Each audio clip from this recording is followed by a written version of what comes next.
Dans cette quatrième vidéo, nous allons aborder les différentes options stratégiques. Le plan sera alors le suivant: les stratégies concurrentielles de Michael Porter, les stratégies de rupture et les stratégies d'impartition et d'intégration. Dans le thème précédent, nous avons évoqué la stratégie à l'échelle de l'entreprise dans sa globalité, appelée Corporate Strategy. Cette fois, nous allons étudier la stratégie à l'échelle de chacun des DAS de l'entreprise, domaine d'activité stratégique, ou Business Units en anglais. Il s'agit alors de répondre aux questions suivantes. Quel business model utiliser pour assurer des profits durables pour l'entreprise? Peut-on éviter l'imitation par les concurrents de ce business model dans la création de valeur afin de se construire un avantage concurrentiel durable? Sur quel périmètre ce modèle de création de valeur est-il déployé? Et enfin, quels sont les facteurs clés de succès dans chacun des DAS de l'entreprise? Selon Michael Porter, 3 stratégies sont possibles à l'intérieur de chacun des domaines d'activité de l'entreprise. La stratégie de domination par les coûts, la stratégie de différenciation ou la stratégie de concentration, appelée aussi focus. Porter propose ces 3 stratégies génériques pour les différents DAS d'une entreprise en fonction de 2 critères: la cible visée et les avantages dont dispose l'entreprise. Ainsi, si la proposition de l'entreprise a pour cible le secteur tout entier et que l'entreprise dispose d'un avantage stratégique du fait de coûts de production très faibles, mieux vaut alors s'engager dans une stratégie de domination par les coûts. Par contre, si l'avantage stratégique de l'entreprise réside essentiellement dans le fait que les clients perçoivent la proposition comme étant unique, mieux vaut alors s'engager dans une stratégie de différenciation. Par contre, si la cible visée ne concerne pas le secteur tout entier, mais seulement un segment particulier, mieux vaut alors s'engager dans une stratégie de focalisation, appelée également concentration. Selon Porter, l'entreprise doit pour chacun de ses DAS faire un véritable choix et éviter de rester dans une position médiane. Première des 3 stratégies, la stratégie de domination par les coûts. Elle consiste à atteindre de façon durable un coût inférieur à celui de la concurrence, tout en gardant un même niveau de qualité et en visant une cible large. 2 sous-stratégies sont alors envisageables: une stratégie de volume en cherchant à produire plus, une stratégie d'efficience en cherchant à produire mieux. Les leviers de réussite d'une telle stratégie reposent sur la capacité à obtenir rapidement des économies d'échelle, à mobiliser l'effet d'expérience, à pouvoir utiliser pleinement ses capacités de production, également à pouvoir intégrer les différents maillons de la chaîne de production. Cela suppose aussi d'avoir un accès facile aux différentes matières premières, de proposer des produits plus standardisés et de pouvoir investir massivement dans les équipements modernes de production. Intérêt de la stratégie de domination par les coûts: le fait d'obtenir rapidement des économies d'échelle importantes du fait des forts volumes, l'augmentation de la rentabilité de l'entreprise, l'élimination du marché des concurrents qui ne pourront pas vous suivre, et une bonne position face à une guerre des prix sur le marché. Les limites: l'importance des investissements nécessaires en termes de production, de communication, la réaction des concurrents qui va entraîner tout le secteur dans une guerre des prix et globalement une baisse des marges, l'asphyxie de vos fournisseurs et des sous-traitants dans la mesure où vous cherchez à acheter toujours moins cher, avec des conséquences économiques en termes de chômage, et l'apparition de produits copiés ou de produits de substitution. Deuxième stratégie, la stratégie de différenciation. La stratégie de différenciation consiste à mettre en œuvre des moyens, mais autres que le prix, pour distinguer votre offre de celle des concurrents aux yeux des clients. Ne confondez pas stratégie de diversification, qui s'adresse à l'échelle de l'entreprise dans sa globalité, donc au niveau corporate, et stratégie de différenciation, qui concerne seulement les business units. Cette stratégie, qui a pour but de vous différencier des concurrents dans les yeux des clients, repose notamment sur un effort important d'innovation, un haut niveau de qualité, des paramètres marketing différenciants, notamment comme le design ou la proposition de nouveaux services. On peut encore distinguer 2 sous-stratégies: la stratégie de différenciation par le haut, la sophistication, comme ici BMW, Häagen-Dazs par exemple, ou la stratégie de différenciation vers le bas, l'épuration, comme BIC par exemple. Objectif, une proposition ressentie comme unique au niveau du secteur, de par la conception originale, la forme technologique, un SAV plus performant que les concurrents, des services supplémentaires.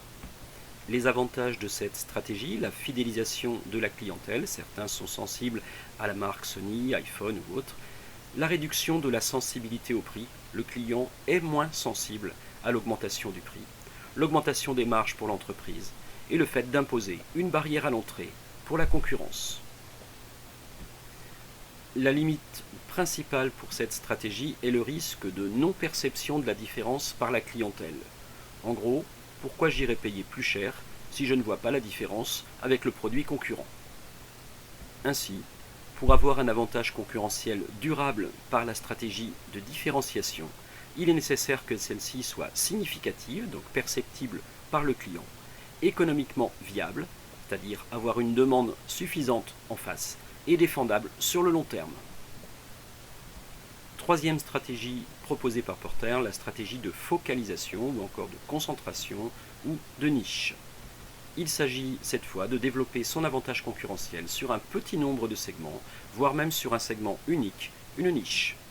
Il s'agit là d'une stratégie souvent choisie par de petites entreprises ou de PME qui se focalisent sur un ou des segments de marché délaissés par les multinationales. Trois exemples ici, les chaussettes Labonal qui nous sont proposées massantes et hydratantes, l'eau de Rezza, destinée aux restaurants de luxe, et puis une agence de voyage spécialisée uniquement dans la plongée sous-marine. Pour être plus précis, lorsqu'on se focalise exclusivement sur un type de produit, on parle de niche, un type de client, on parle alors de créneau. On peut aussi se spécialiser sur une zone géographique.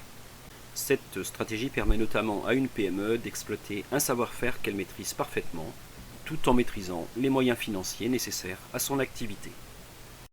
Abordons maintenant les stratégies de rupture. La rupture correspond en fait à une nouvelle façon d'exercer le métier, c'est-à-dire à un nouveau business model, et elle correspond à la stratégie Océan Bleu. Il s'agit donc de construire de nouveaux facteurs clés de succès pour détrôner la concurrence. Il peut alors s'agir d'une innovation portant sur un produit, comme le café par exemple, ou un service, la communication. Ainsi, aucun rapport avec le café qui était proposé par votre arrière-grand-mère, qui devait d'abord être moulu avant qu'on y verse de l'eau chaude, et le Nespresso d'aujourd'hui. Aucun rapport avec votre téléphone d'il y a 30 ans et l'iPhone par exemple d'aujourd'hui. Il peut également s'agir d'une innovation de procédé, prenons l'exemple d'IKEA avec sa façon de nous proposer aujourd'hui la vente d'un meuble. Ainsi, qu'est-ce que décide IKEA dans la chaîne de valeur? De s'affranchir du montage du meuble. Cette variable passe du fabricant au consommateur. Du coup, le gain est rétrocédé sur le prix par une baisse du prix. S'affranchir également de la logistique. Le client prend lui-même ses colis, les emporte et assure le montage.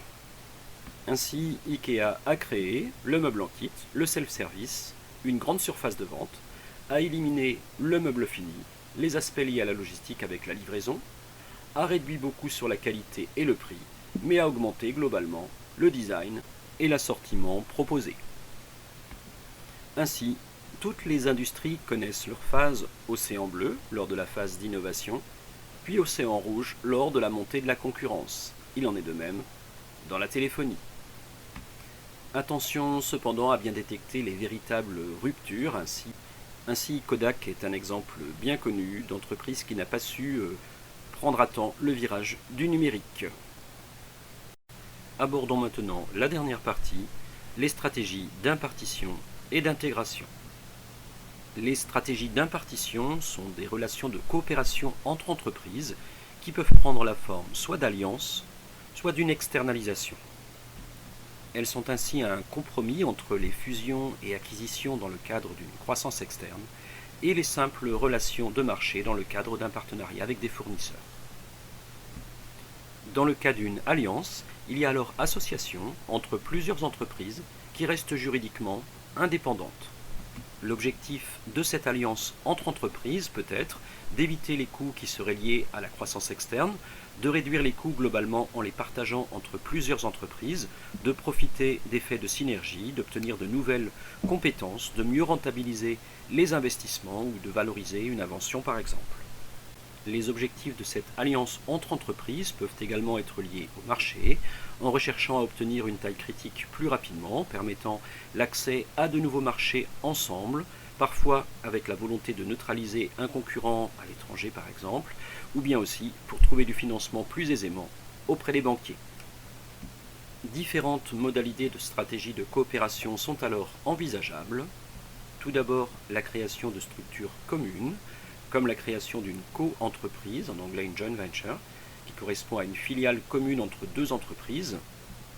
La création d'une filiale commune est parfois le seul mode de pénétration d'un marché étranger, notamment pour les marchés asiatiques.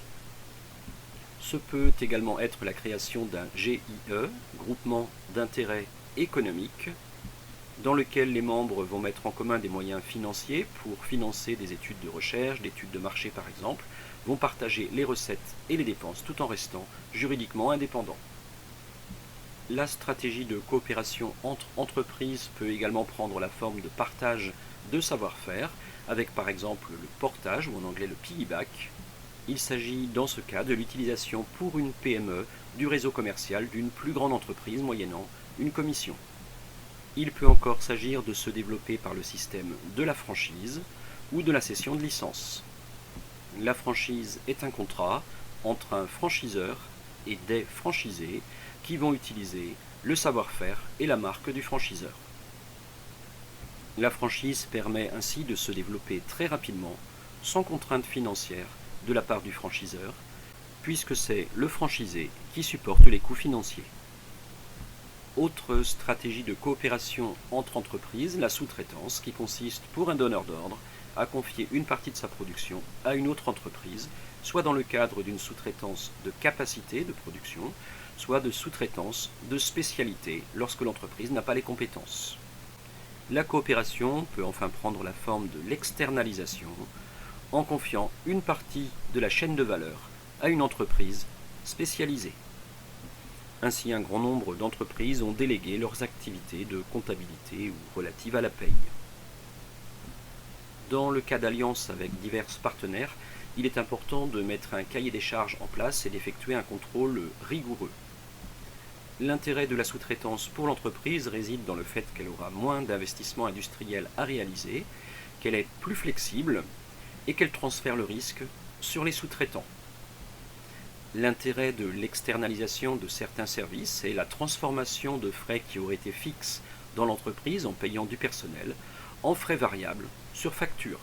Cela permet également à l'entreprise de concentrer ses efforts sur son cœur de métier et sur les maillons de la chaîne de valeur les plus intéressants. La sous-traitance présente cependant un certain nombre de limites, une dépendance vis-à-vis du ou des sous-traitants, progressivement une perte de savoir-faire, un risque de concurrence à un moment ou à un autre avec le ou les sous-traitants, un problème de surveillance de la qualité qui pourrait ne pas être respecté, et une dilution du savoir-faire. On retrouve relativement les mêmes limites dans le cadre de l'externalisation.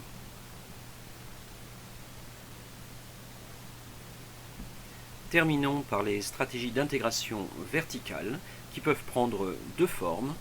L'intégration verticale en amont, il s'agit cette fois-ci d'intégrer les entreprises qui ont une position antérieure dans la filière, notamment les fournisseurs. Votre entreprise est ici, elle va chercher à acquérir les maillons précédents, donc les fournisseurs. Ou l'intégration verticale en aval, il s'agit cette fois-ci d'intégrer les entreprises qui ont une position ultérieure dans la filière, notamment vos clients producteurs, vos distributeurs. L'objectif est de contrôler la filière, d'assurer une traçabilité quant à vos approvisionnements, de la sécurité sur vos approvisionnements et vos débouchés, d'obtenir une baisse des coûts et une augmentation de vos marges. Quelques limites, le risque de contamination de la filière si l'un des maillons rachetés est défaillant.